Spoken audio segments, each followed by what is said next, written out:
Hello friends, पैरासर GS पे आपका स्वागत है।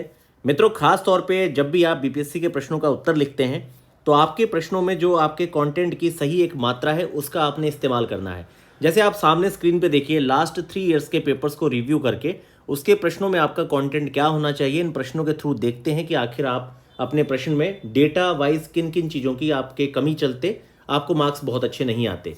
तो देखिए मित्रों, सामने है explain the concern of supreme court of India on the combating gender stereotype.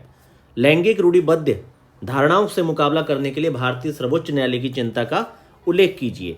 सीधे सीधे से यहाँ पर बात है कि कई सारे स्टीरियोटाइप महिलाओं को लेकर बने रहते हैं। स्टीरियोटाइप क्या है? जैसे मान लीजिए कोर्ट के द्वारा एडल्ट्री को क्राइम से बाहर किया गया है।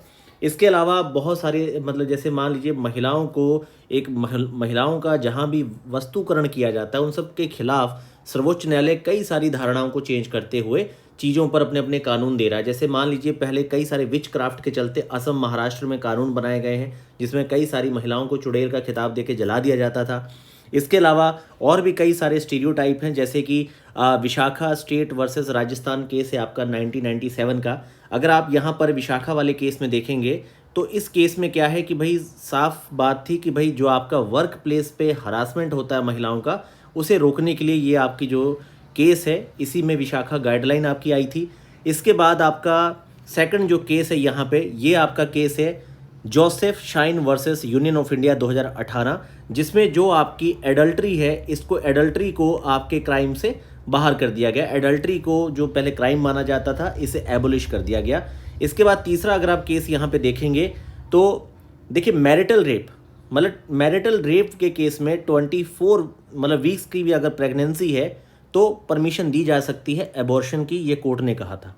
इसके अलावा आपके independent thought versus union of India, इसमें क्रिमिनलाइज किया गया कि भाई आपकी पत्नी अगर 18 वर्ष से कम आयु की है आप तब भी उस महिला के साथ किसी तरह की शारीरिक जबरदस्ती नहीं कर सकते क्योंकि ये आपका क्रिमिनलाइज्ड है। और अनुज गर्ग केस में ये कहा गया था, Anuj Garg versus hotel association of India 2008 में, उसमें प्रोहिबिट किया गया कि वुमेन्स को मतलब कि एक ऐसी कंडीशन में वर्किंग नहीं दी जा सकती जहां पर मतलब उन्हें लिक्वर, उन्हें शराब सर्व करनी पड़े। आप उन्हें प्रेशराइज नहीं कर सकते उनकी मतलब नौकरी से निकालने के चलते कि भाई आप जाइए शराब को सर्व करिए, इस तरह का आप दबाव नहीं बना सकते। तो अनुज गर्ग वर्सेस होटल एसोसिएशन में ये सब केस था। तो 6 केस तो ये मोटे मोटे आपके हो गए। तो इसी तरीके से आपको बहुत ही जो प्रमुख आपके सारे सुप्रीम कोर्ट के केसेस हैं ये आपने कोट करके इस प्रश्न के पूरे उत्तर को लिखना था। देखिए 8 मार्क्स का है और अगर आप इसमें ये 5 से 6 सुप्रीम कोर्ट के ऑर्डर लिख देते तो आपको आराम से यहाँ पे 5.5 के आसपास नंबर 8 में से मिल जाते। और वहीं अगर आप अपने मन से लिखेंगे 1 से 2 केसेस को आप यहाँ पर कोट करेंगे तो यहाँ पर आपको मार्क्स मिलेंगे। बहुत अच्छी किस्मत होगी तो आप 3 पा पाएंगे।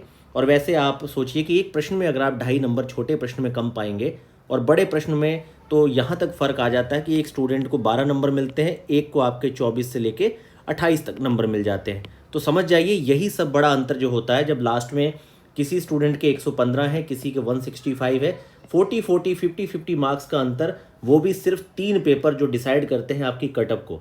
यही कारण है कि फाइनल यहाँ पर सिलेक्शन में बहुत ज़्यादा दिक्कत आती है। जैसे कि इस प्रश्न में मैंने आपको अभी बताया कि आप 6 सुप्रीम कोर्ट के मोस्ट इंपॉर्टेंट कोर्ट, यहाँ पर आप सुप्रीम कोर्ट के ऑर्डर्स को कोट कर सकते थे जिसके चलते आपके बहुत अच्छे मार्क्स आते।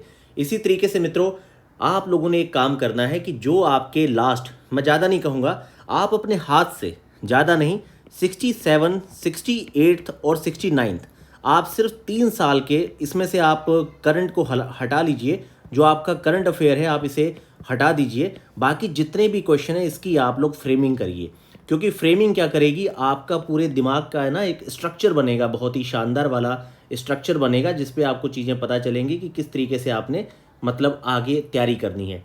और ख़ास तौर पे लिखने से जो आपके हाथ का कनेक्शन आपके दिमाग के साथ होता है इसका कोई सानी नहीं है।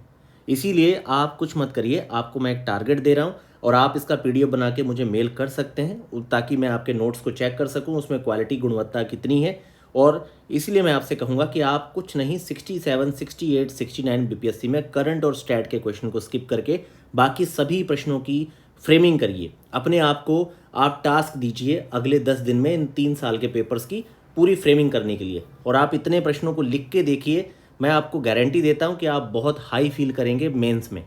और ख़ास तौर पे जैसे कि मैंने प्रश्न संख्या 4 के ए का आपको एग्जाम्पल दिया है कि अब ये पॉसिबल नहीं होता किसी भी स्टूडेंट के लिए कि भाई कौन सा प्रश्न पूछेगा, कितने सुप्रीम कोर्ट के ऑर्डर देने, पर फिर भी आप मान के चलिए कि बहुत सारी प्राइम चीज़ों में आप लोग ऐसा कोड कर सकते हैं।